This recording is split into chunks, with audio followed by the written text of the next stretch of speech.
नमस्कार समस्त को मोर आज सकाल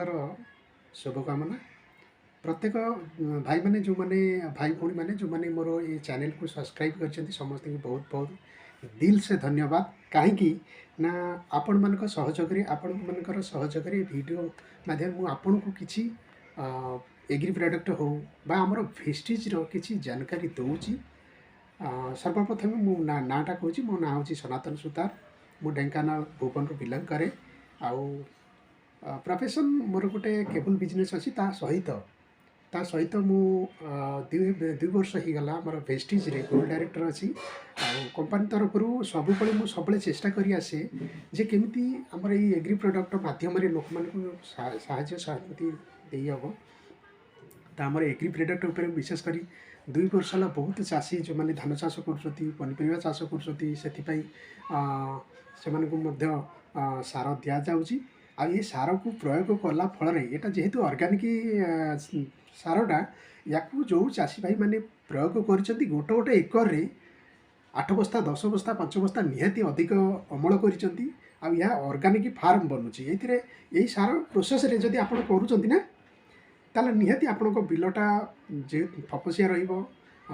गछ उर्वर गछ बढ़ अधिक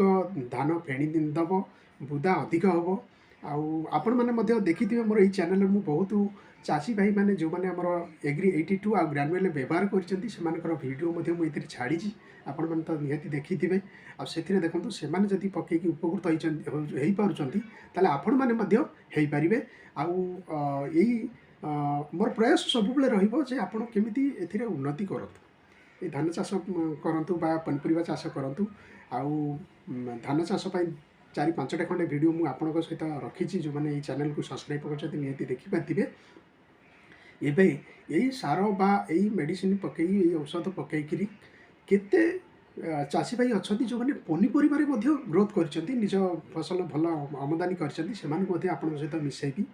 आउ मन थिला खाली तो चैनल छाड़ुली चैनल किसी लोक आपण सहित देखी मुझे मत तो कहीं देखिपार ना जापार ना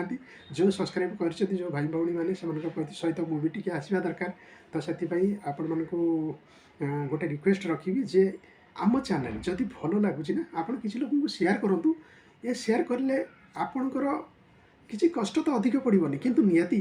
किसी लोक सुधरी जी जो मैंने रासायनिक सार पकई पकई बिल गुड़ी को खपरा कर सारे कि आमदानी करना भल फसल आमदानी करना इनडायरेक्टली आम सार पका जाऊा खाद्य खाई रोगीणा हो डायबिटीज हो ब्लड प्रेशर हो आर्थराइटिस हो माइग्रेशन प्रॉब्लम होना होनी तो एटलिस्ट आम जब ऑर्गेनिक वे रे चाष करवा चाषर पद्धति को चेंज करवा निहाती आपण अन्य जनकर जीवन बंचेवा सहित बहुत लोकों जीवन बचाचे कहीं तो सब चाष करती कौन निजे खायापे किसी तो बिकुंट ना से बिकी जिनस सार पका जिन गुड़ा आम खाऊे ना नहीं तो आम रोगणा होचे जदि आम आस्ते आस्ते गोटे प्रयास करिया समस्त कि ऑर्गेनिक फार्म बनवाई ऑर्गेनिक पद्धति चाष करी धान चाष करी जदि अधिक लाभवान गोटे चाषी हो पारुछि निहाती मु कहि सार एटा गोटे उचित भल पदक्षेप आपण मो सहित टिके हाथ को हाथ मिलांतु थैंक्स आउ थे कही रखुची मो चैनल ना हूँ ब्लॉगर सुतार BLOGGERSUTAR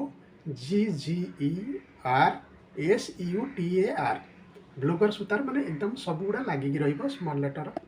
बड़ लेटर लिखिकी सर्च करें आम चैनल को। Thank you.